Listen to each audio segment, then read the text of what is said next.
여러분 밤새 안녕하셨습니까? 뉴스파이터 김용준입니다. 북한 김정은 위원장이 또 백마쇼를 했습니다. 백마를 타고 백두산에 올랐는데 이번에는 부인 리설주도 동행했습니다. 개울가에서 부부간의 다정한 모습도 연출하고 군 간부들과 이렇게 모닥불도 같이 쬐습니다. 모닥불 쇼는 할아버지 김일성 주석 따라하기라네요. 중대 결심할 때마다 백두산에 올랐다는데 이번엔 뭘 꺼내 놓을지 벌써부터 촉각을 곤두세우고 있습니다. 그나저나요, 데드라인으로 정한 연말은 하루하루 다가오는데 이 겨울처럼 한반도 분위기도 얼어붙을까봐 걱정이 됩니다. 참 큰일 났습니다, 지금. 12월 5일 목요일 뉴스파이터 본격적으로 시작해 보도록 하겠습니다. 정말로 요즘요, 부모님들 차키 관리 정말 꼼꼼하게 잘 하셔야 될 것 같아요. 큰일 났으면 이 사건도 영상 먼저 보시면서요, 어떤 일인지 한번 보시고 이어가 보도록 하겠습니다. 저쪽 보시면요, 검은 차량이 오고 있죠.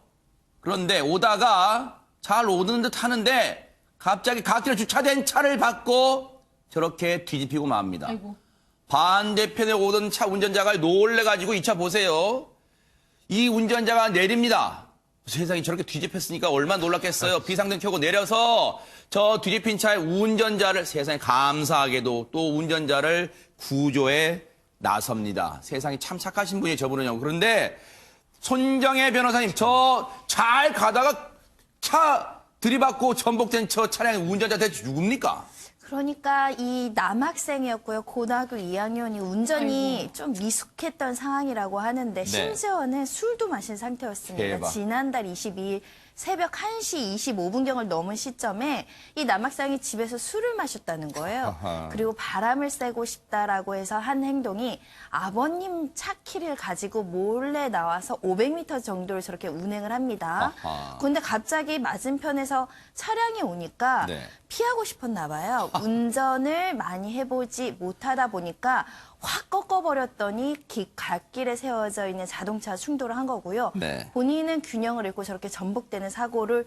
입게 됐습니다. 네. 그리고 저렇게 파손시킨 차량이 또 고급 외제 승용차라서 더 피해가 큰 상태이고요. 네. 다행히 이 고교생은 오른쪽 눈 왼쪽이 약간 찢어진 이외에는 큰 사고는 없었다고 하는데 네. 이 고교생 혈중 알코올 농도가 0.136%나 됐습니다. 김목준 의원님. 참 요즘 큰일 났습니다. 지금 고등학생이 아빠 차 몰래 갖고 나와서 운전한 것도 문제지만 지금 뭐라고요? 0.136%의 혈중 알코올 농도입니다.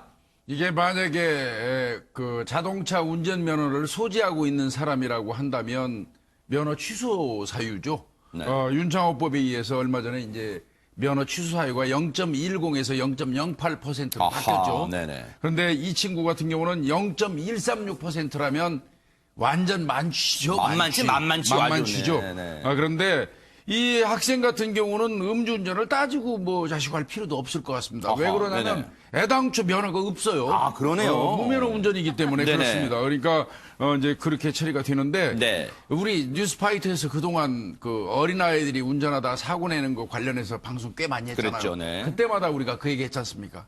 자동차 키 관리 잘하라고. 맞아요. 자동차 김목준이 열쇠, 매년 그 얘기 하셨어요. 열쇠 집에 잘 관리해야 된다고 누차 말씀드렸잖아요. 네. 이 경우도 뭐 그거 비슷한 거 아닌가 싶습니다. 네.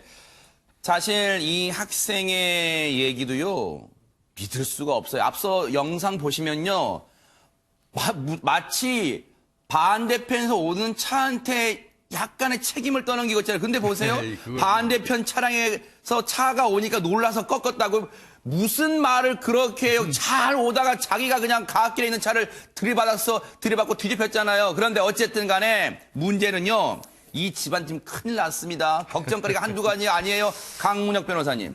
네, 지금 이 아버지 입장에서는요, 사실 아들의 형사 처벌도 걱정되지만 네. 지금 민사 책임도 굉장히 문제될 아하. 수 있습니다. 네. 왜냐하면은 민법상 어쨌든 책임 능력이 있는 고등학생의 경우에는 책임 능력은 있다고 보는데, 그래요? 예.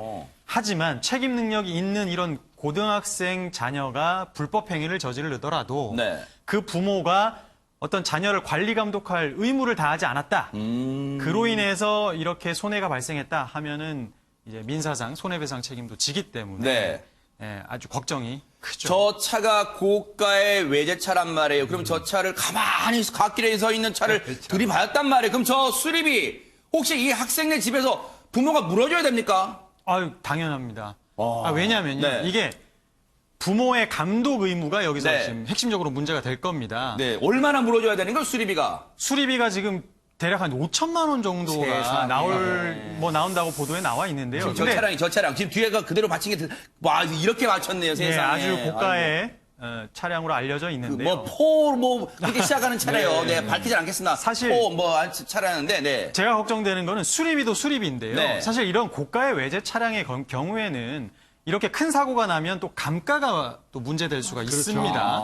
그래서 사실 민사소송에서는 이 사고로 인해서 내 차가 수리가 되더라도 감가가 됐다. 네. 이런 부분에 대해서도 손해배상 청구를 하는 경우가 있기 때문에 네. 배상액은 더 늘어날 수도 있지 않을까 이렇게 근데 예상됩니다. 앞서 그 CCTV만 보면 차량 속도가 그렇게 빠르지 않은 걸로 보이는데 조금 전에 그 피해 차량 보세요.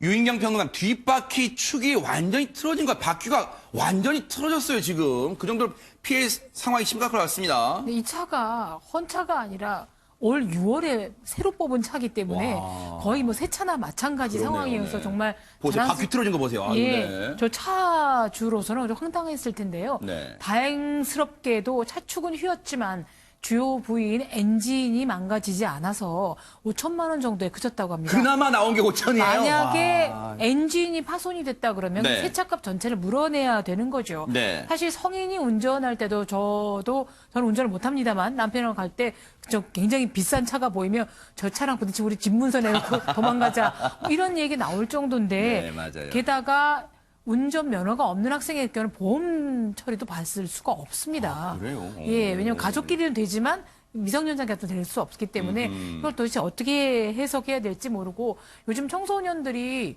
너무나 이 컴퓨터 게임에 익숙해 있다 보니까 컴퓨터 게임으로 운전을 하다 보니까 실제 운전에 대한 감각이 없는 것 같아요. 너무 쉽게 생각해요, 운전을. 예, 예. 그렇죠? 네. 마치 차가 가속기를 밟으면 가고 브레이크를 밟으면 서고 그냥 이 정도 게임으로 그냥 오락 게임으로 그냥 생각하는 거예요. 어쨌든 근데 이 사고에 대해서 김복준 의원님 네. 고등학생이면 형사처벌 나이는 어떻게 됩니까? 이 나이는?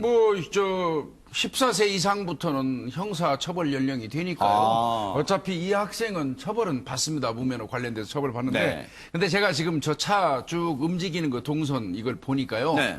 앞에 진행할 때는 서행이 맞아요. 그런데 진행하다가 본인이 운전도 서투르고 술 먹었는데 반대편 차속에서 차편에서 차선에서 다른 차가 오니까 부담 느낀 것 같아요.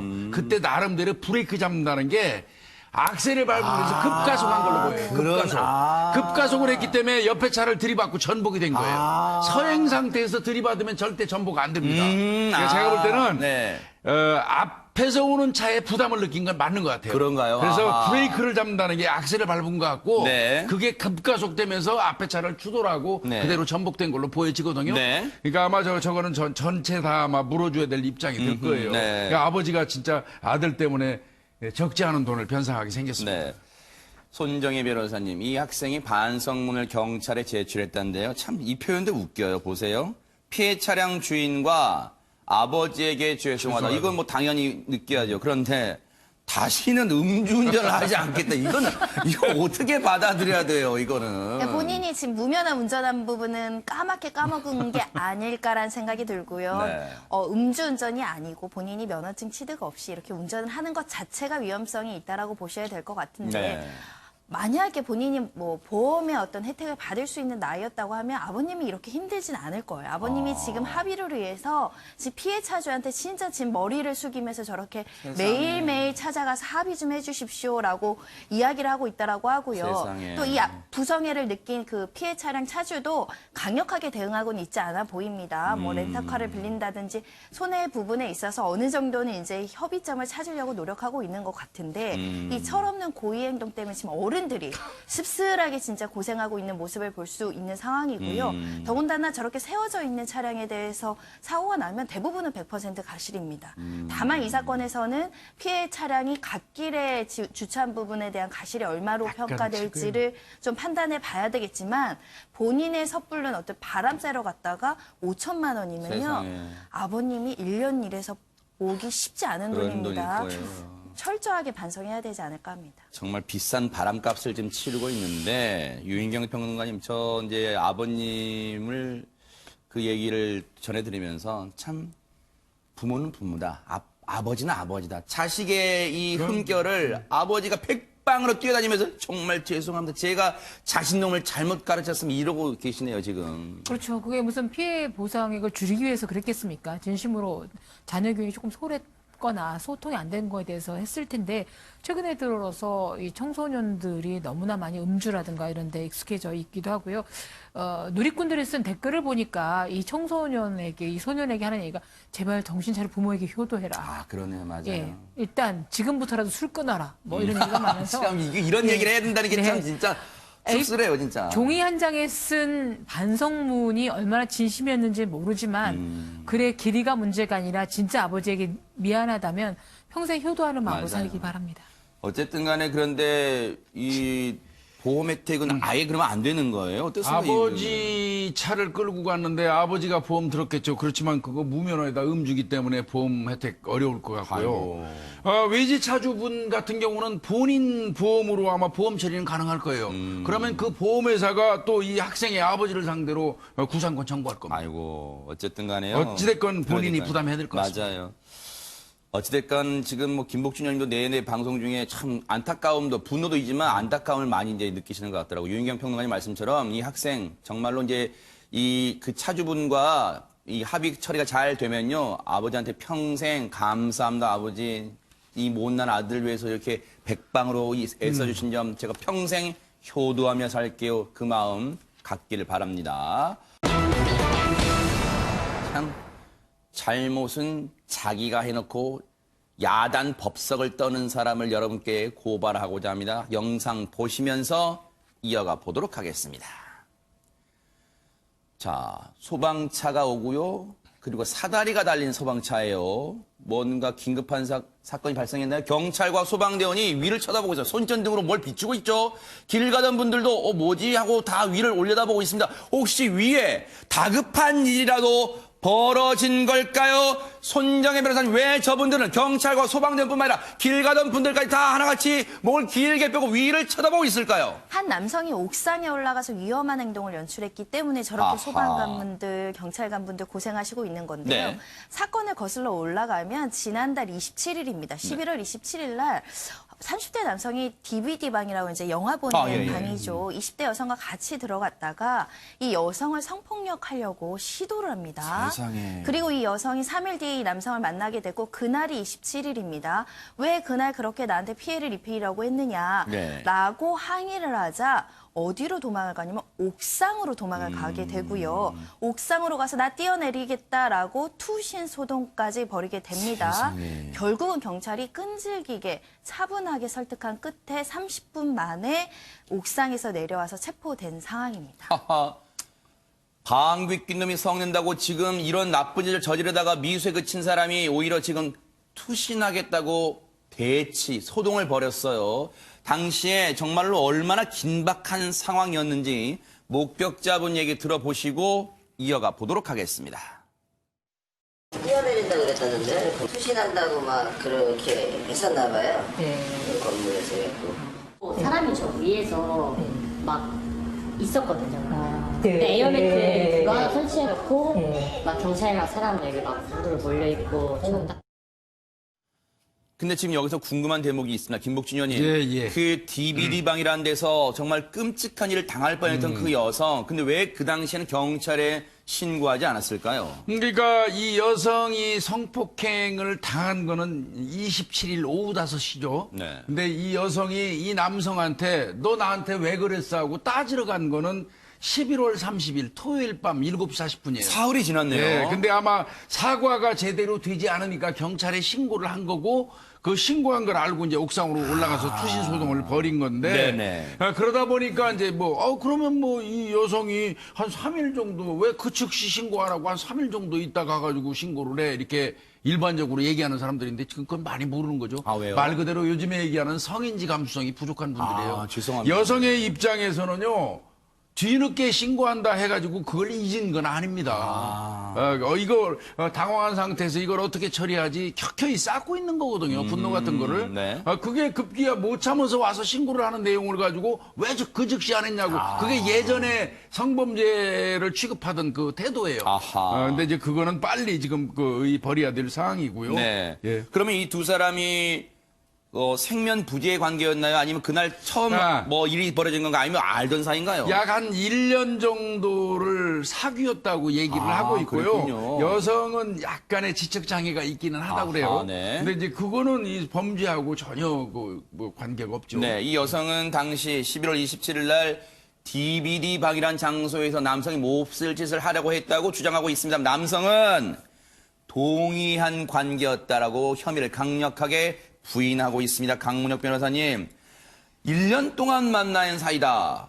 근데 이 남성은 그걸 빌미로 아마 합의된 관계라고 주장하는 것 같아요. 네네. 네. 사실 성범죄 사건에서는 굉장히 흔한 주장의 하나가 합의된 관계였다. 네. 피고인 측, 피의자는 이런 주장을 많이 하고요. 또 피해자는 그게 아니다. 설령 사귀었더라 하더라도 네. 강제력을 동원해서 폭행 협박을 이용해서 성관계를 맺은 경우는 당연히 강간죄가 성립할 수도 있고요. 네. 그래서 이 사안에서는 치열하게 이 양쪽 간의 주장이 엇갈리고 있기 때문에 네. 수사 단계에서는 양측 피해자 측 그다음에 혐의를 받고 있는 남성 측의 진술의 신빙성을 쭉 검토할 것 같습니다.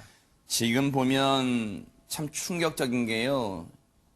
이 피해 여성한테 이 남성이 몹쓸 짓이 미수에 그친 게 아니라요. 그 몹쓸 짓이 이루어졌어요. 네. 정말 나쁜 사람이에요. 그런데 그 짓을 해놓고도 자기는 동의에 의한 관계였다고 발뺌을 하고 있는 거예요. 그런데 유인경 평론가님, 알고 봤더니 이 남성 충격적인 비밀이 밝혀졌다면서요. 예, 정말 사랑했던 사이여서 이런 게 문제가 아니고요. 성범죄 전과가 있는 데다가 현재 전자팔찌까지 착용하고 있는 전자발찌까지 차고 있어요? 모든 사람들이 주시해야 되는 겁니다. 전자팔찌가 그런데 반짝반짝 빛나는 것도 아니고 소리가 나는 것도 아니어서 더구나 남성의 경우는 긴 바지로 가리고 있으면 알 수가 없는 거죠. 그러네요. 낸시랭 씨, 전 남편 왕진 씨도 전자팔찌 충전기 떨어져서 찾으러 갔다가 밝혀지기도 했는데 전자팔찌가 제대로 위력을 발휘하려면 좀 다른 기능이 좀 돼야 되지 않을까라는 생각을 한번 해봅니다. 그러니까요. 전자발찌 찬 사람이 저렇게 아무데나 활보고 다닌다는 게 전자발찌 찬 그 이유가 무슨 그 효과가 뭐가 있겠어요. 지금 그런 생각이 들어요. 그런데 김복준 의원님, 예. 이 사람이 어처구니없게 후신 소동을 벌였어요. 이게 이제 아무래도 본인이 전자발찌를 차고 있는 상태에서 같은 동종의 범죄를 저지르다가 문제가 되면 이건 당연히 가중처벌이 예상되거든요. 그러니까 일단은 도주한답시고 도주했는데 네. 하필이면 그 옥상이라는 막다른 길목을 선택한 것 같아요. 네. 그러고 경찰이 포위하니까 네. 좀 소동을 벌인 걸로 보이는데 네. 결국은 본인이 스스로 내려오지 않으면 더 큰 처벌 받는다는 거 잘 알고 있으니까 그러네요. 내려온 걸로 보입니다. 네. 옥상에서도요, 대치하다가 경찰이 쫓아가니까 그 위에 있는 옥상에 있는 간이 사다리 또 올라가면서 또 도망치려 했대요. 정말 가관입니다. 그런데 이 여성이요, 강문혁 변호사님, 돌연 신고를 취소했대요. 그럼 이 사람은 처벌 안 받는 거예요? 아닙니다. 그렇지는 않습니다. 사실 여기서 그 문제되는 게 과연 친고죄 한 번씩 들어보셨을 네네. 텐데요. 피해자의 고소가 있어야만 처벌받을 수 있는 것이 바로 친고죄고요. 네. 하지만 성범죄의 경우에는 친고죄 규정이 거의 대부분 다 삭제됐기 때문에 이 사건도 설령 피해 여성이 신고를 취소했다, 고소를 취소하더라도 수사는 계속되고 그렇군요. 형사처벌 받을 수 있습니다. 네. 따라서 설령 피해 여성이 경찰에 신고했던 걸 고소했던 걸 취소했다 하더라도 수사는 진행되고 향후에 혐의가 인정되면 이 남성은 처벌될 수가 있습니다. 네. 어쨌든요, 정말 이 끔찍한 범죄를 저지른 사람요, 이 사회가 자비가 없다는 걸 반드시 보여줘야겠다 이런 생각도 해봅니다. 한때는 주목받았던 두 사람의 결혼식, 이제는 모든 주목을 받게 될 이혼 소송이 될 것 같습니다. 손정희 변호사님. 그렇습니다. 2015년경에 최태원 회장이 내가 사랑하는 사람이 있다, 혼외 자녀가 있다라고 공개하면서 이혼을 하겠다는 의사를 밝히면서 세간의 화제가 됐었습니다. 그리고 이혼 소송은 2017년에 제기됐고 만 2년, 거의 3년째 이혼 소송이 진행 중이었는데 관련해서 노소영 관장은 나는 가정을 지키겠다. 그랬었죠. 이혼에 동의할 수 없다. 네. 유책 배우자는 이혼을 청구할 수 없다라는 태도를 보였는데 네. 지금 전격적으로 이번 달 4일, 그러니까 며칠 전에 네. 이혼 소송에 대한 반소를 제기했고, 반소를 제기했다는 것은 나도 이제는 이혼을 하겠다라는 그런 결심입니다. 뜻이에요? 그러면서 이혼을 하게 되면 재산 분할이 정의가 돼야 되다 보니까 재산 분할로 그 SK 주식 지분의 42.3%를 달라. 그리고 위자료는 3억 원을 달라. 이런 반소가 제기된 사실이 알려지고 있는 상황이고요. 네. 이제는 이혼을 하느냐 마느냐, 유책 사유가 있느냐 없느냐에서 넘어가서 재산 분할을 얼마나 지급하는 것이 합당한가에 대한 쟁점으로 소송의 양상이 바뀌었다라고 말씀드릴 수 있습니다. 네. 사실 뭐 여러분 감 잡으셨겠지만 지금 화면 보세요. 위자료 3억 원은 어떻게 보면 상징적 차원이겠죠. 근데 그 다음에 보세요. 최태원 회장이 보유하고 있는 SK 주식 42%를 재산 분할 내놔라. 그런 말이겠죠. 이게 돈으로 치면요. 환산해 보면 1조 5천억, 1조 5천억에 가깝답니다. 1조 4천억 원대 이혼 소송이 이제 걸린 거예요. 그런데 이 얘기는 저희가 금액 문제는 저희가 잠시 뒤에 짚어보고요. 일단은 이거 저거 다 떠나서요. 유인경 평론가님. 노소영 관장이 그동안 마음고생이 얼마나 심했을까 하는 생각 먼저 해봅니다.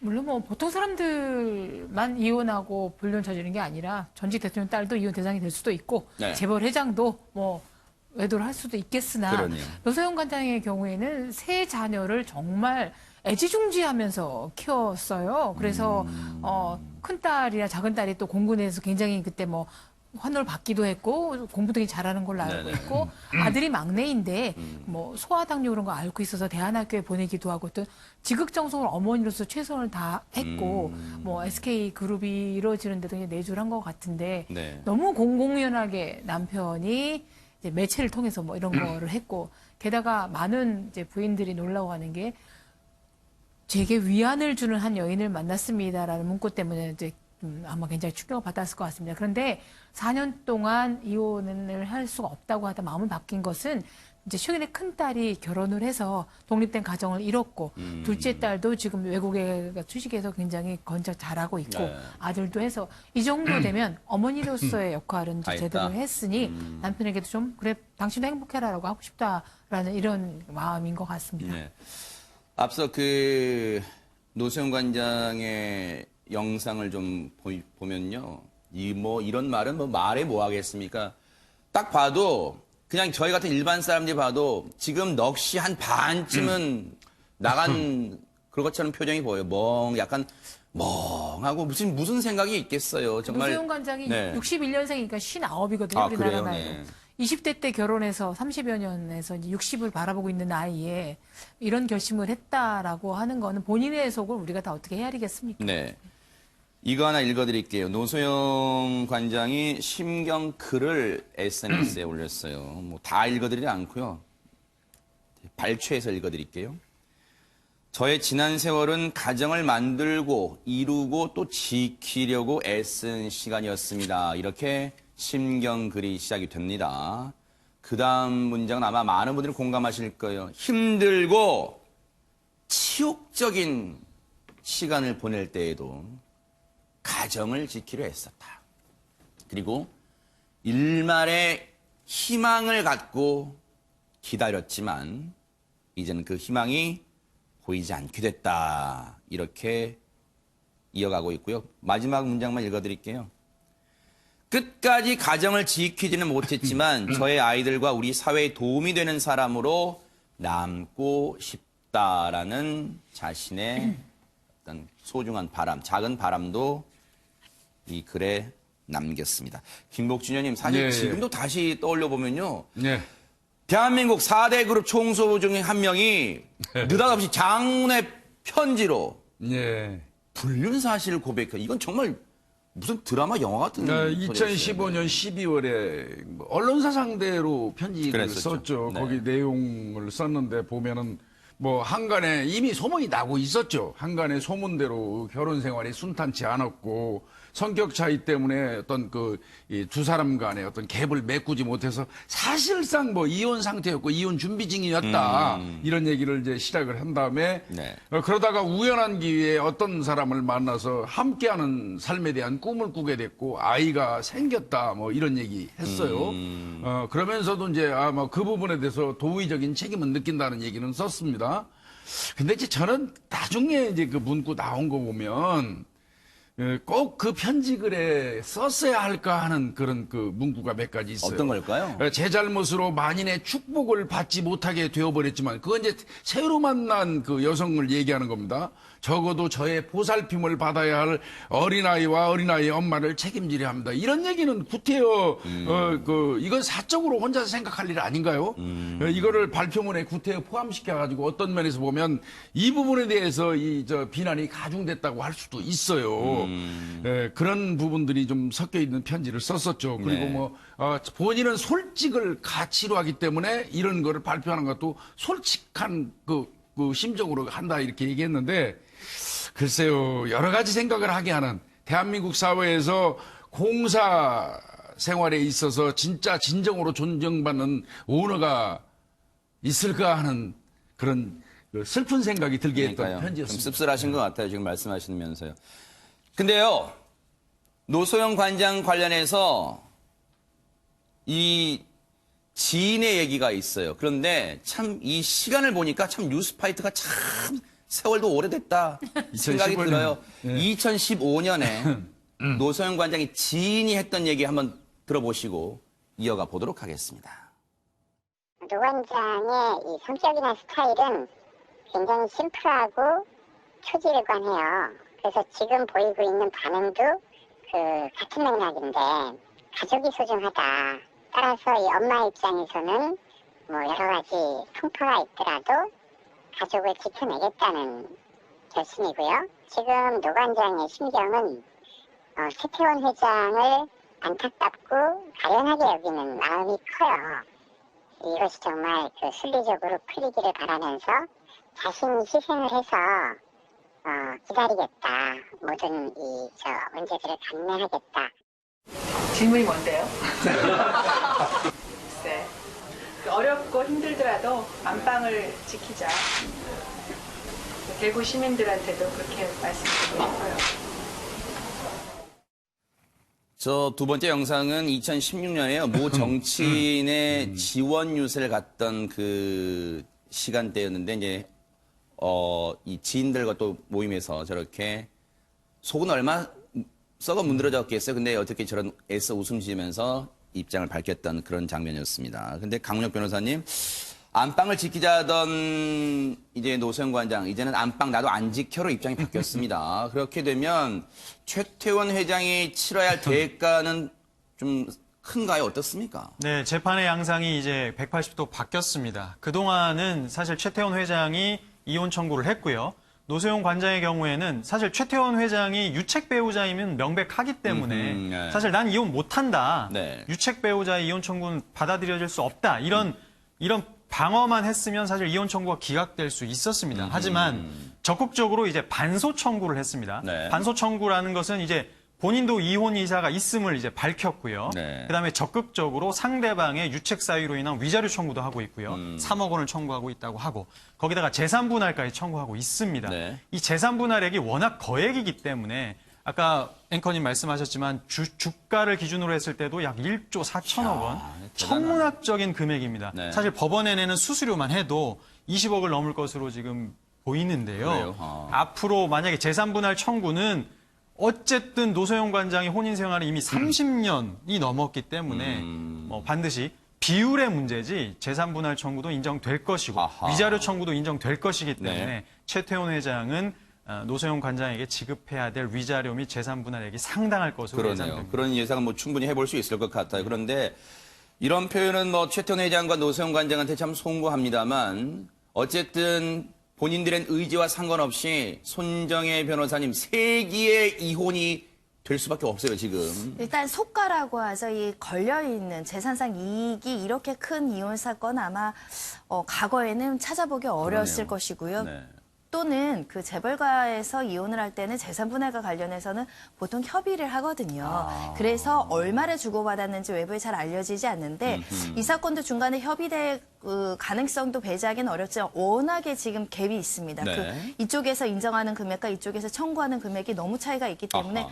혹여 대법원까지 가지 않을까라는 생각도 들고요. 그래요? 왜냐하면 최태원 회장이 지금 현재 시가로만 뭐 4조 원대의 재산을 보유하고 있다라고 합니다. 4조 원이라고 한다면 그 재산을 조회하는데도 상당한 시간이 걸리고 그러면 그것을 어떻게 형성하고 관리하고 유지했는 어떤 기여도가 있었는지의 비율을 산정하는 것도 상당한 심리를 거쳐야 되는 부분이기 때문에 정말 많은 법조인들이 머리를 써서 연구하고 증거 수집을 하고 이런 과정들이 필요하지 않을까 생각이 들고요. 네. 보통 과거에는 가사 육아 업무에 대한 내조의 공을 좀 소극적으로 인정하는 경향이 있었지만 요즘은 좀 늘어나고 있습니다. 그래서 보통 중산층 가정에서는 한 30년 살았으면 총 재산의 한 40~50%를 분할받기도 하는데 하지만 좀 어떤 일방의 노력으로 큰 재산을 축적을 했다거나 또는 중간에 상속이나 증여를 통해서 얻은 재산이 있다고 한다면 비율이 현저히 낮아지거든요. 그래서 그 비율이 얼마큼 낮아질 수 있는지 또는 비율을 얼마나 높일 수 있는지에 대해서 양쪽에서 치열하게 지금 주장을 하지 않을까 생각이 들고요. 네. 최태원 회장 측에서는 이거 선대로부터 물려받은 투교재산으로서 주식은 분할 대상이 될 수 없다.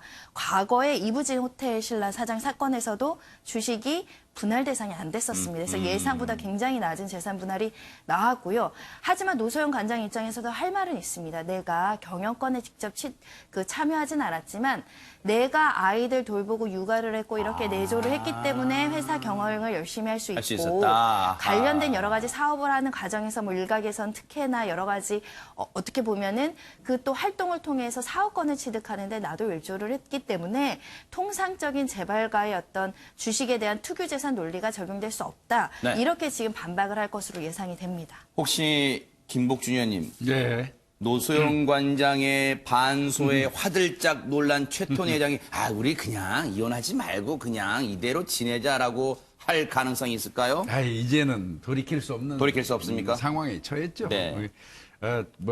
본인도 솔직한 거 좋아한다고 하시고 네. 어찌됐건 그 최 회장이 귀책 사유 있어요. 국민들이 전부 다 쳐다보고 있고. 그러네요. 그렇다면 소송 과정에서 최대한으로 줄 수 있는 범위. 더더군다나 아이들 둘이나 더 있잖아요. 그런 묘수를 좀 찾기를 바랍니다. 네. 과거 자신의 글쎄 지금 이혼 상태가 아니니까 내연녀라고 표현해도 뭐 틀린 표현은 아니겠죠. 이혼 상태가 아니니까 자신의 내연녀에게 여러분 혹시 기억나세요? 그 못된 글들이 많이 인터넷상에 달렸나 봐요. 그 관련해서 재판의 증인으로 최태원 회장이 출석한 일이 있었습니다. 그때 어떤 얘기를 했는가 들어보시고 이어가 보도록 하겠습니다. 지금 허위로 자꾸 댓글이나 사실을 과장해서 인터넷에 유포하는 행위는 사람을 상당히 아프게 만드는 얘기라고 봅니다. 이 얘기라고 생각하는 걸 좀 바로잡고 법정에 호소하기 위해서 나왔습니다. 어쨌건 지금 심경은 최태원 회장도 복잡할 것 같습니다. 유인경 평론가님. 그렇겠죠. 사실은 뭐 본인도 심란하고 더구나 지금 저 SK 경영에는 뭐 행복 경영 그래가지고 이제 새롭게 도전하려고 하고 있는데 그런데 사실은 제가 고등학교 다닐 때 장학퀴즈란 프로그램에서 네. 선경에서는 선경, 학생 네. 복지를 받았습니다. 네. 학생 복지를 만들던 회사가 이제 뭐 하이닉스, 에너지, 텔레콤 이렇게 커질 때는 솔직히 노소영 관장의 힘이 안 컸다고 할 수는 없어요. 내조의 살림만 한 것이 아니라 뭐 영향력도 있죠. 예. 네. 그런데 더욱더 배신감을 느꼈던 이유는 아마도 TNC라고 태원 앤 클로이라고 그 흔히 말하는 내연녀의 그 미국명이라고 합니다. 같이 회사를 만들어서 사회 공익봉사를 하겠다는데 왜 가족 봉사는 안 하고 사회 공익봉사했을까에 대해서는 많은 사람들이 의아해하고 있는 겁니다. 1조 4천억이라는데요. 아마존의 그 베조스 회장은 네. 부인이랑 위조하면서 46조를 줬습니다. 그 신문에 크게 났었죠. 네. 예. 방송에도. 그러나 돈이 문제가 아니라 정신적 고통을 굉장히 줬다라 맞아요. 상처 줬다는 건 문제이기 때문에 제대로 된 SK가 좋은 기업을 떠나서 훌륭한 기업으로 가기 위해서는 CEO인 최태원 회장도 좀 훌륭한 마음 그런 태도를 보여주시기를 바라는 소비자 한 사람으로서의 바람입니다. 네. 어쨌든 이 사건은 이제 앞서 김복준 의원님 말씀처럼 돌아올 수 없는 강을 건너게 됐어요. 이 이혼 소송이 어떻게 진행될지 뉴스파이터도 바짝 따라붙어 보도록 하겠습니다. 나라 지키라고 국민의 혈세로 월급 줬더니 이런 짓을 하고 있습니다. 강문혁 변호사님. 네, 지난달 24일 새벽 2시 45분경에 광주 서구에 있는 화훼단지에서 불길이 치솟았습니다. 아하. 펑 하는 소리와 함께 이제 불길이 치솟았는데요. 네. 다행히 불은 소방 당국에 의해서 금방 진화가 됐고요. 비닐하우스 2동을 태우고 네. 불이 꺼졌습니다. 인명피해가 없은가 걱정됩니다. 어떻습니까? 천만 다행스럽게도 당시에 그 비닐하우스 주인이 없는 상태였기 때문에 네. 인명피해 없이 불은 곧 꺼졌습니다. 불은 다행히 꺼졌습니다만 김복준 의원님 네, 화재 예. 원인은 반드시 밝혀내야 되잖아요. 또. 당연하죠. 네. 뭐 이 불이 났으면 경찰은 실화에 의해서 실수로 이 불이 난 건지 뭐 그러니까 이를테면 네. 뭐 합선이나 뭐 이런 걸로 네네. 아니면 뭐 안에서 무슨 라면 끓이다가 뭐 이런 걸 또 따져보는데 다 밝혀야 되잖아요. 네. 아니면 방화라고 할 수도 있으니까 네. 그걸 따져봤는데 경찰이 현장에 나가서 확인한 거는 외부에서 이 화훼단지 안으로 들어온 침입 흔적이 있었다고. 어이구. 그렇다면 이건 외부인에 의해서 불이 났을 가능성, 즉 말하면 방화 가능성이 있다고 판단한 거죠. 네. 그러니까 그 인근 CCTV를 전부 수거해서 아마 판독을 한 것 같습니다. 아하. 그 과정에서 30대 남성을 검거하게 되는데 네. 그 남성이 불을 지른 이유가 이제 황당한 겁니다. 뭔가 불을 지른 것도 큰 잘못이지만 대체 남의 이 비닐하우스에 가서 왜 화재 이 불을 냈을까요? 그 대체 이유라도 좀 알았으면 좋겠습니다. 강문혁 변호사님. 네, 이 사건은 불이 나기 전 이틀 전으로 거슬러 올라가 보겠습니다. 그래요? 어떤 한 남성이 인터넷 커뮤니티에 글을 올립니다. 네. 무슨 일이든 할 수 있는 분 연락 주세요. 어허. 의미심장한 글을 올립니다. 네. 그리고 곧 메신저로 한 남성이 메신저로 그 글쓴이에게 글을 보냅니다. 네. 어떤 일을 해야 됩니까? 굉장히 미스테리한 네. 사건이죠. 그래서 여기서부터 사건이 이제 시작된 것이죠. 아니 정말 이게 무슨 영화 같아요. 무슨 일이든 할 수 있는 뭐 연락 주세요. 그랬더니 타타타타 어떤 일을 해야 되나요? 대체 그럼 어떤 얘기가 오갔습니까? 손정희 변호사님. 그러니까 이 메신저로 제가 운영하는 꽃집에 불을 내주세요라고 방화를 부탁합니다. 어허. 그리고 화재 보험금이 나오면 수고비로 450만 원을 챙겨드릴게요. 이렇게 제안을 하고요. 네. 아마 이 익명의 남성은 이 글을 듣고 좀 고민을 했을 텐데 워낙에 생계난에 허덕이던 사람이어서 고민 끝에 이 제안에 응하게 됩니다. 세상에 450만 원에 이런 짓을 저질러 이 제정신입니까? 김복준 의원님. 글쎄 말입니다. 근데 이제 아마 불을 지르려고 이제 지르라고 시킨 사람은 별개로 하더라도요. 지른 사람. 그 사람 같은 경우는 이제 조금 전에 손 변호사님 말씀하신 것처럼 굉장히 생계난에 허덕이다 보니까 그 유혹에 쉽사리 넘어갔던 걸로 보여지고요. 그 사람이 생각하는데 아마 죄의식이 약간은 적었던 것 같아요. 그게 뭐였냐면 네. 내가 보험 타는데 당신이 불 좀 질러줘서 보험금 타서 당신이 일부 줄게 하니까 어떻게 보면 피해자도 불 지르라고 시킨 사람이니까 조금은 이제 이거는 이 정도는 내가 해주고 돈 받아도 되겠다 이런 생각을 하고 아무 생각 없이 불을 지른 것 같습니다. 아하. 그러면서요. 참 이 사람들 메신저로 별의별 대화를 다 나눴습니다.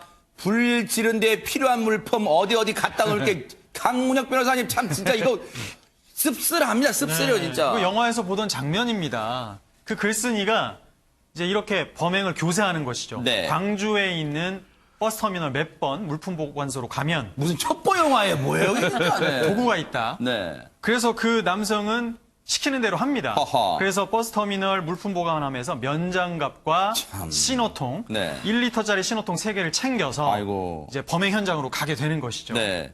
아무리 그렇다도 100번 양보해서 김복준 의원님 생계 요즘 뭐 다 어려우신 분 많으니까 그렇다 하더라도 자기가 사리 판단이 할 수 있잖아요. 이게 해서는 될 일이고 안 될 일은 알 수 있잖아요. 어떻습니까? 아니 더더군다나 이 방화 어제도 아마 우리가 그 사건 한 것 그랬죠, 같은데 불을 지르면요 자기 집에 불을 질러도 처벌하는 이유가 뭡니까? 이웃 집에도 위험하기 때문에 그래요. 그렇죠. 네. 사회적인 법익을 침해하는 범죄이기 때문에 네. 강력 범죄로 취급하거든요. 네. 경찰에서 강력 범죄로 넣는 게요 살인, 강도, 강간, 방화가 들어가요. 아, 조직 그래요? 폭력하고 5개, 5대 범죄라고 그러거든요. 거기 방화가 들어가군요. 방화가 들어가거든요. 그런데 이 죄를 지으면 얼마나 큰 처벌을 받는다는 거를 생각 없이 네. 단지 그 돈 450만 원 때문에 그러니까요. 합세했다는 게 안타깝죠. 자기 인생이 하루아침에 450만 원 때문에 바뀌게 됐잖아요. 그런데 손정혜 변호사님 잡고 봤더니 우리가 깜놀할 신분이었다면서 이 사람이. 그러니까 이 30대 방화범의 행적을 이제 역추적하기 시작합니다. 그리고 터미널에 가서 물품을 샀다는 건 누군가 놨다는 거잖아요. 그렇죠. 그 사람을 찾아냈습니다. 20대 남성을 확인했고요. 밝혀진 이 남성의 정체는 바로 군 부사관 신분이었습니다. 하하, 군 부사관 김복준 의원님. 네. 군인이 진짜 왜 이런 짓을 하는 겁니까, 진짜? 그러니까요. 국민의 생명과 재산을 보호하는 것을 제1덕목으로 하는 우리 국군이 네. 이런 짓을 했다는 게 정말 경악을 금치 못하는데요. 네. 이 사람은 군 부사관이에요. 네. 22살의 부사관인데 최근에 그 여자친구하고 헤어졌는데 그 여자친구에 대해서 앙심을 품고 있었다는 겁니다. 그래서 헤어진 그 여자친구 가슴 아프라고 여자친구의 아버지 어머니가 운영하고 있는 그 꽃집에 불을 지르려고 마음을 먹은 거예요. 근데 본인이 직접 지르지 않고 아까 얘기한 것처럼 글을 올려서 행위할 사람을 모집한 다음에 그런 행위를 한 겁니다. 돈은 현재까지 450만 원 전달 안 됐습니다. 아하, 그러면 이제 모든 전말이 밝혀졌어요. 유인경 평론가님, SNS로 이 사람들이 글을 주고받은 것도 우리 집에 불 내달라고 한 것도 알고 봤더니 자기 가게가 아니었잖아요, 지금. 완전 네. 범죄잖아요, 그러면 이건. 범죄죠. 게다가 교묘한 거는 직접 지르는 것도 아니고 자기는 교사만 해서 그러니까요. 하려는데 사실 저는 여고 시절에 교련 훈련을 1시간 뭐 일주일에 1시간 안 받았지만 와 군인의 길은 멀고도 험하다. 심신을 정말 정갈하게 해야 되는구나. 네. 그리고 정말 나라에 대해 애국심할 텐데 이건 애국심은커녕 불 지르고 뭐 이랬다는 거 보면 정말 네. 어떻게 해야 좋을지 모르겠습니다. 누굴 믿어야 되나. 네. 군인 믿고 맨날 편히 잤는데. 예. 불내라고 지시한 20대 공군 하사. 참 22살밖에 안 됐는데 이런 생각을 갖고 있어요. 강문혁 변호사님. 이 시킨 사람이나 불을 저지른 사람은 둘 다 강력하게 이 사회가 좀 따끔하게 처벌해야 되는 거 아닙니까? 네, 맞습니다. 김복준 의원님 말씀하셨듯이 방화죄는 중대범죄로 취급이 됩니다. 따라서 일반 건조물 방화죄가 이 사건에서는 적용이 될 텐데요. 최하 법정형이 징역 2년입니다. 벌금형이 아예 규정되어 있지도 않습니다. 네. 그래서 불을 지른 방화범의 주범 30대 남성은 이미 구속이 됐고요. 구속영장이 발부돼서 구속이 됐고 네. 그다음에 이 방화를 교사했던 그 22세 하사관, 네. 하사관은 현재 군인 신분이기 때문에 군 헌병대로 이첩이 헌병대에 됐고요. 있겠군요. 네. 구속영장이 현재 신청이 된 상태입니다. 사실은 시청자 여러분들이 이 사건 접하시면서 이런 생각도 하실 거예요. 물론 방화도 큰 죄입니다. 앞서 말씀드린 것처럼요. 그런데 이 22살의 공군 하사가요. 여자친구랑 최근에 헤어진 걸 앙심 품었다 그랬잖아요.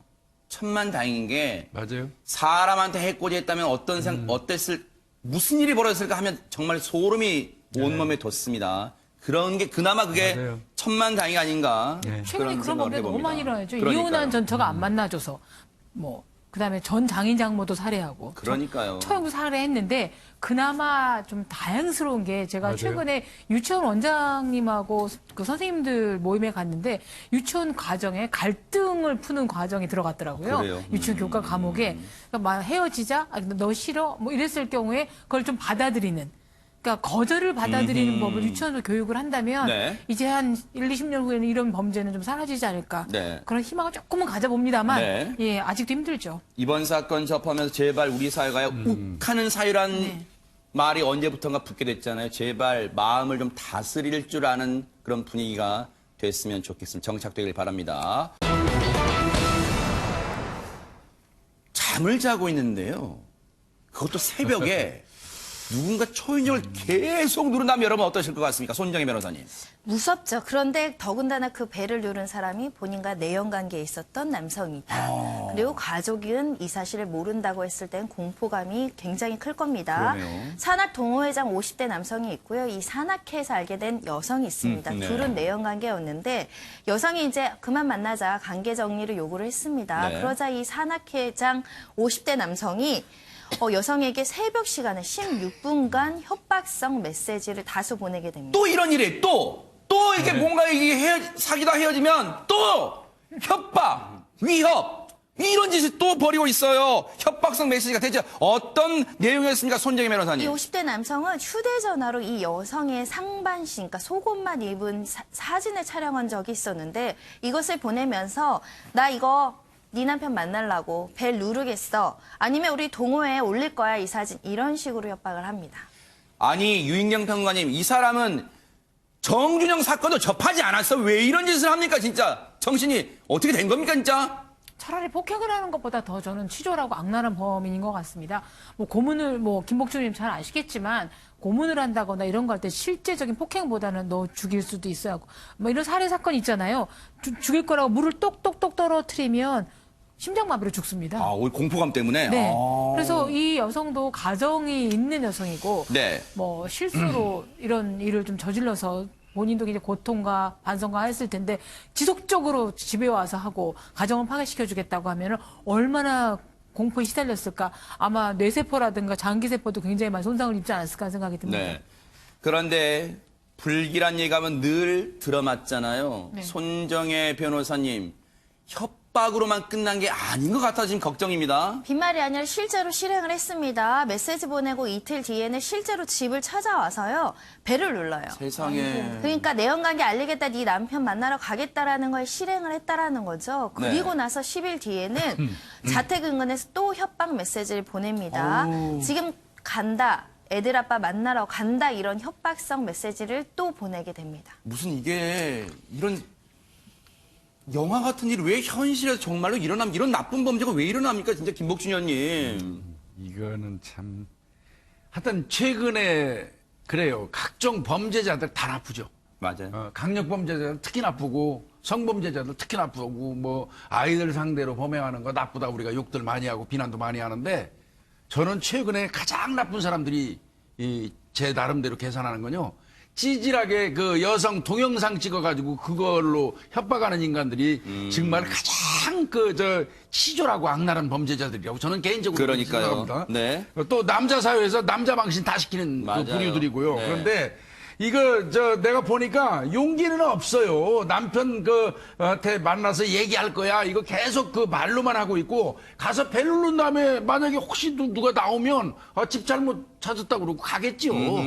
그렇게 하면서도 이 여성한테는 엄청나게 고통을 주는 방법을 선택한 것 같은데. 네. 참 이거 결국 고통 속에 공포 속에 지내던 이 여성이 용기를 내서 경찰에 신고를 하게 됐고요. 결국 이 몹쓸 짓을 하던 남성 재판까지 가게 됐습니다. 강문혁 변호사님. 네, 이 남성은 결국 형사처벌까지 받았습니다. 네. 새벽에 피해자를 찾아가 협박을 하고요. 네. 그다음에 초인종을 눌러서 주거의 평온을 명백하게 깨뜨렸습니다.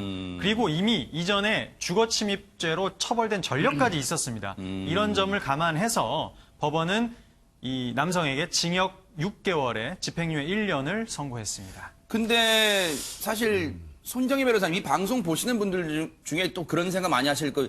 이 피해자가 느꼈을 공포감을 생각하면 집행유예가 웬 말이냐 이런 생각도 많이 하실 것 같아요. 그러니까 우리나라가 주거 침입에 대해서는 양형이 좀 낮은 편에 속해요. 그래요? 이 주거의 평온이라는 거, 우리 예전에 시골 살 때 보면 문 다 열어놓고 서로 왔다 갔다 하다 보니까 그런 정서들이 있어서 그런지 남의 집에 침입하는 것이 얼마나 그 사람에게 공포감을 야기하는 거에 대한 실무에서 양형 반영이 좀 부족한 측면이 있고 특히 뭐 남성이 자신의 잘못을 뉘우쳤다라고는 하지만 이 협박에 대한 어떤 공포나 이런 것들은 충분히 반영되지 않은 측면이 있겠고요. 네. 다만 예를 들면 이 피해자라고 이제 내연관계에 있던 분이 좀 선처를 구하는 의사표시를 했다던가 네. 또는 내연관계로 비롯된 여러 가지 친연관계의 문제잖아요. 이런 것들이 양형에 반영되지 않았을까 하지만 어찌됐든 엄격한 처벌을 통해서 재범 방지는 꼭 있어야 되지 않을까 합니다. 김복준 의원님. 예. 사실 이 사건 지금 전해드리면서 바로 우리가 그 전에 짚었던 그 사건 있잖아요. 성범죄자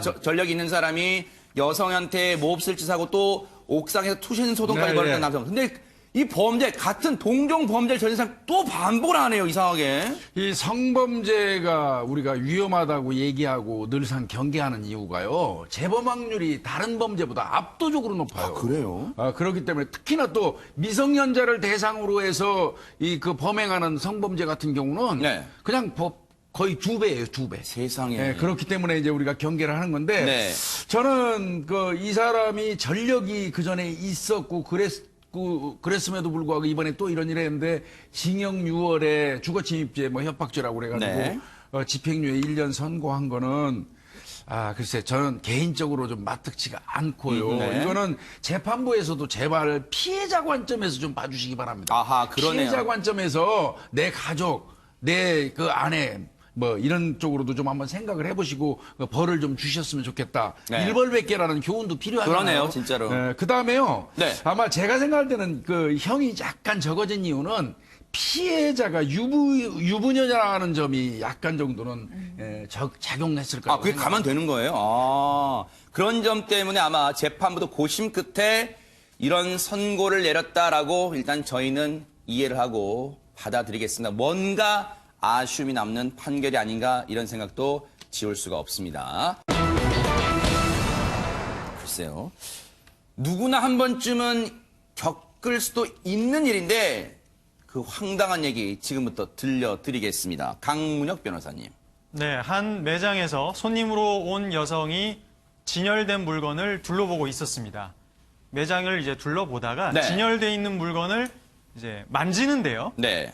근데 그 물건이 떨어진 겁니다. 이제. 보통 이제 진열 때 보면 지금 저 사파도 나옵니다만 네네네. 눈으로만 보세요. 만지지 마세요. 이거 뭐 소중한 제품 이렇게 써 있잖아요. 네. 아마 그런 상황이었나 봐요. 네. 네, 그냥 일상적으로 겪을 수 있는 그렇죠. 상황인데요. 근데 네. 물건이 이제 실수로 떨어지게 된 아이고, 겁니다. 네네. 그런데 다음이 문제입니다. 네. 그러니까 그 여성은 손님으로 온 여성은 웃으면서 네. 아무 일도 없었다는 듯이 다시 손괴된 물건을 다시 제자리로 이제 갖다 놓는 것이죠. 네. 근데 이제 물건 떨어지면 소리 날 거 아니에요. 뚜둥 뭐 소리 나든가 쨍그랑 나든가 뭐 소리 날 거 아니에요. 네, 그래서 매장에 네. 있는 직원이 또 다른 손님들이 쳐다보게 된 겁니다. 근데 문제는 네. 해당 물건이 굉장히 고가의 물건이었습니다. 세상에 물건도 떨어질 정도면 어떤 물건이었는지 모르겠으나 고가는요. 여러분 조그만 충격에도 변형이 되거나 손상되기 십상이잖아요. 그런데 실제로 이 물건이 손상이 됐을까요? 강력 변호사님? 네, 해당 물건은 또 실제로 찌그러졌다고 세상에, 합니다. 아이고. 그러니까 육안으로도 물건이 손상됐다는 걸 누구나 알 수 있을 정도였어요. 네. 그래서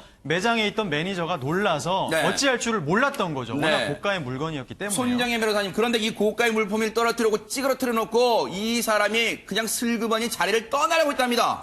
이런 일은 사실은 좀 비일비재 있을 수 있는 것 같아요. 특히 어린아이들 데리고 매장 들어가면 아이들이 실수로 떨어뜨려서 파손시키는 경우도 있어서 네. 통상은 매장 측에서 이제 손님 배려 차원에서 배상 요구를 하지 않는데 이 상품은 고가다 보니까 손해를 매장에서 다 감수하기는 어려웠던 것으로 보이는데 네. 하필 손님도 나는 이거 배상할 수 없다 이렇게 나오다 보니까 아이고. 갈등이 좀 심해졌던 게 아닌가 생각이 들고요. 네. 원칙적으로는 과실이 있잖아요, 손님도. 네. 주의해서 이걸 봤어야 되고 만지지 말라고 했으면 만지지 말았어야 했는데 네. 그 부분 과실에 대한 어떤 책임 비율은 분명히 있습니다. 네. 그러면 이 손님이 저기 손님 그냥 가시면 곤란한데요 하면 아유 죄송해요 제가 그냥 좀 부주의했네요라고 순순히 인정했습니까 유인경 평론가님? 그렇다면 이 유명한 뉴스파이트에서 다뤘겠습니다. 하하 그러네요. 네. 이 손님이 좀 적반하장의 모습을 보였습니다. 제가 그 손님의 빙의 대해서 말씀드리자면 네. 어머 이거 원래 찌그러져 있던 거 아니에요? 세상에. 라고 얘기를 한 거죠. 네. 그래서 이럴 수가 없다 해서 영상을 봅시다. 그랬더니 손님이 만졌다? 찌그러졌다? 이게 이제 떨어뜨렸다? 다시 올렸다? 다 이게 오네. 보인 거예요. 아. 그리고 저희는 매일매일 고가의 품이기 때문에 품질 관리를 하고 있습니다. 그러겠네요. 상황 파악을 하고 있습니다. 했더니 그러면 당신들이 매일매일 상황 파악한다는 증거를 보여주세요. 세상에. 매일매일 어떻게 하는지 보여주세요까지 네. 나왔습니다. 물론 손님이나 고객은 왕이라고 하지만 왕은 왕다울 때 대접을 받는 거고요. 네. 오늘 저는 제 옷을 입고 나왔습니다. 만약에 협찬을 받은 옷인데 제가 여기 상처를 냈다든가 좀 묻혔으면 제가 구입해야 됩니다. 아하. 예, 가격에 상관없이. 그렇군요. 근데 소비자도 소비자 매너가 있어야 되는데 이분은 좀 태도에 따라서 얼마든지 좀 조율이 가능했던 일을 네. 매를 번 것 같습니다. 이 정도면요, 김복준 의원님, 아이고, 그러면 제가 CCTV까지 다 나온 마당에 정말 죄송해요. 제가 부주의했네요. 하면 끝날 일이잖아요, 사실은. 근데 그 물건이 싼 물건이었으면 그렇게 했겠죠. 근데 이분 입장에서는 고가의 물건이라고 그러는데 무슨 종류인지 모르겠지만 이거 변상하려면 만만치 않다는 거 알고 계시겠죠. 딱 자기가 봐도 고가인 줄 알았나 봐요, 그러니까. 네. 뭐 최대한 억지로 일관하다가 네. 적정한 타협점 찾으려고 했겠죠. 분명히 본인이 책임이 있다는 건 스스로 알 겁니다. 아하. 혹시 그럴 수는 없을까요? 어차피 매장도 손님한테 어떤 서비스 차원으로 응대가 필요하다면 이걸 전액 뭐 배상이나 그런 것보다는 적절한 지점에서 혹시 타협할 수도 있을까? 매장이 어떻습니까? 손정희 변호사님. 일단 매장 내에서 이런 종류의 사고를 예방하고 보상을 하기 위해서 보험 들어놓는 경우도 있는데 보험이 없다라는 전제에서 말씀드리면 매장도 일부는 책임을 같이 지는 것이 합당해 보여요. 그게 네. 형평에 맞아 보이는 것이 일단은 물건을 만졌다는 그 자체만으로도 이 손님은 과실이 있지만 보통은 이런 안전배려 의무에 대한 수칙은 매장 측에서 책임을 져야 되거든요. 맞아요. 그래서 사실 그 거리라든가 동선이라든가 주의 문구 있잖아요. 만지면 뭐 크게 손실이 있을 수 있고 이런 부분들에 대해서 아주 100% 잘하지 않은 상황이라고 한다면 일정 부분은 같이 책임 그 제한 비율이라고 하죠. 서로 비율에 맞게 그 분담하는 것이 형평상 맞지 않을까 생각이 들고요. 이런 고가의 매장에서 어떤 물건을 취입하시는 분들은 보통은 그 관련된 직원들이 좀 쫓아오면서 네. 물건을 보여줄 때도 직원이 보여주거든요. 네. 그런 식의 안전배려 의무라든가 안전수칙에 대한 규정들이 좀 마련될 필요가 있습니다. 그런데 이 매장의 매니저와 이 여성 손님 간의 대화가 오갑니다. 이런 대화가 오갔습니다. 일단 저희가 해당 이 제품 파는 곳에 AS가 가능한지 좀 물어보고요. 일단 최소 비용으로 저희가 좀 처리를 해드리겠습니다. 했더니 이 여성이 뭐라 하는 줄 아세요? 아니, 제가 만지기 전에 직원들이 저를 말렸어야 되는 거 아닌가요?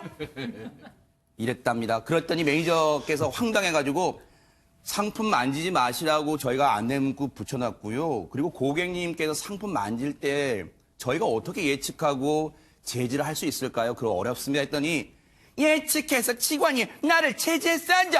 라고 막무가내로 이 여성 손님은 끝까지 우겼답니다. 강문혁 변호사님. 예, 앵커님 연기를 보다가 제가 아하. 너무 잘하시네요. 네. 발연기는 일단은- 아니었죠? 네. 근데 이제 법적으로 말씀드리면 해당 직원이 매장 매니저가 손님이 물건을 파손할 것을 예견까지 해서 제지할 의무는 네. 법적으로는 없어 보입니다. 네. 따라서 이 사안에서는 어떤 매장 매니저의 별도의 과실이 없으면 네. 매니저의 어떤 법적 책임까지 묻기는 어려워 보이고요. 네. 다만 아까 손정희 변호사님 말씀하셨지만 매장 측에서도 이런 사고를 사전에 어느 정도는 예견을 하고 네. 충분히 손님이 물건을 떨어뜨릴 수도 있잖아요. 네. 그래서 어떤 안전 조치 의무를 최소한 하지 않았다. 네. 이런 어떤 부분에 있어서 과실, 네. 일정한 과실은 일부 인정될 수 네. 있다. 이렇게 볼 수 이 있습니다. 여성 손님이 끝까지 막무가내입니다. 김복준 의원님 이랬답니다. 아무튼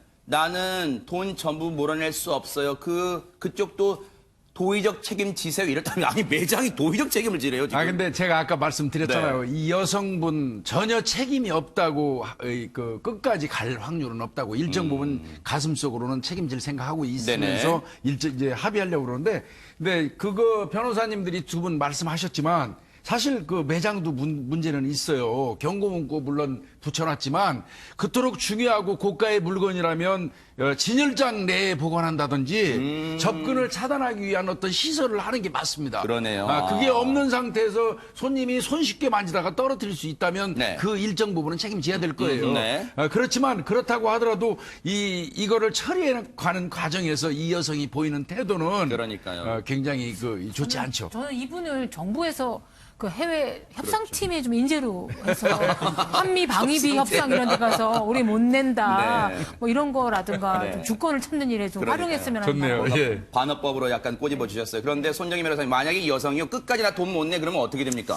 일단 이 매니저 매장 측에서는 그래도 합리적인 방안을 제시를 했어요. 첫 번째로는 그럼 손님 수리비만 내십시오. 수리비는 이제 그 가격에 이제 뭐 얼마가 될지 모르겠지만 그렇게 큰 금액은 아닐 거라고 예상이 됩니다. 네. 두 번째로는 고객님 그러면 전액 배상하시는 것이 좀 어렵다면 저희가 직원가로 할인을 많이 해드릴 테니 이 물건을 사가십시오.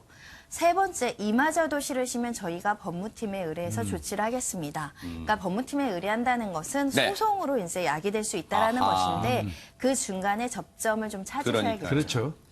앞서 좋은 말씀 해주셨잖아요. 손님은 왕이지만 왕답게 행동할 때 왕 대접 받을 수 있는 겁니다.